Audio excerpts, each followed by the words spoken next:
Era uma vez um planeta muito especial chamado Animalia, onde todos os animais tinham cores brilhantes e mágicas. Os leões eram azuis como o céu, os pinguins eram vermelhos como maçãs e até os elefantes tinham manchas roxas e amarelas. No meio desse paraíso colorido, havia 3 amigos inseparáveis: Lila, a coelha rosa, Tico, o passarinho verde-limão e Imaques, o cachorro laranja. Eles adoravam explorar os campos e florestas de Animalia, sempre à procura de novas aventuras. Um dia, enquanto exploravam a floresta do arco-íris, algo inusitado aconteceu. As cores começaram a desaparecer misteriosamente. Eles notaram que as flores, que antes eram vibrantes, agora estavam pálidas. Até mesmo a graciosa cauda do pavão havia perdido seu brilho cintilante. Preocupados, os 3 amigos decidiram investigar o que estava acontecendo. Eles pensaram: se o podemos investigar juntos, com certeza encontraremos uma solução.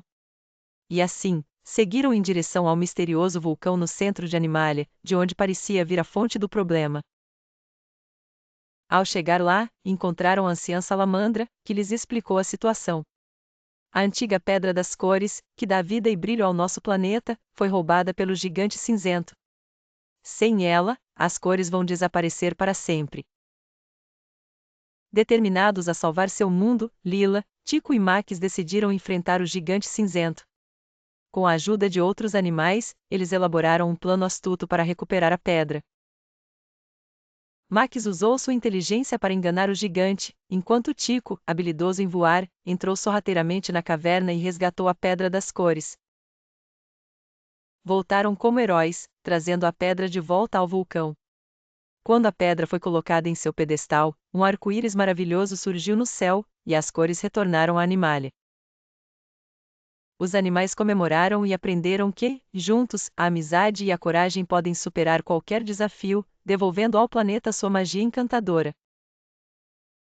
Desde então, em Animalia, as cores se tornaram ainda mais brilhantes, simbolizando o poder da união e do trabalho em equipe. E Lila, Tico e Max continuaram sendo os melhores amigos e os heróis coloridos do seu mundo encantado.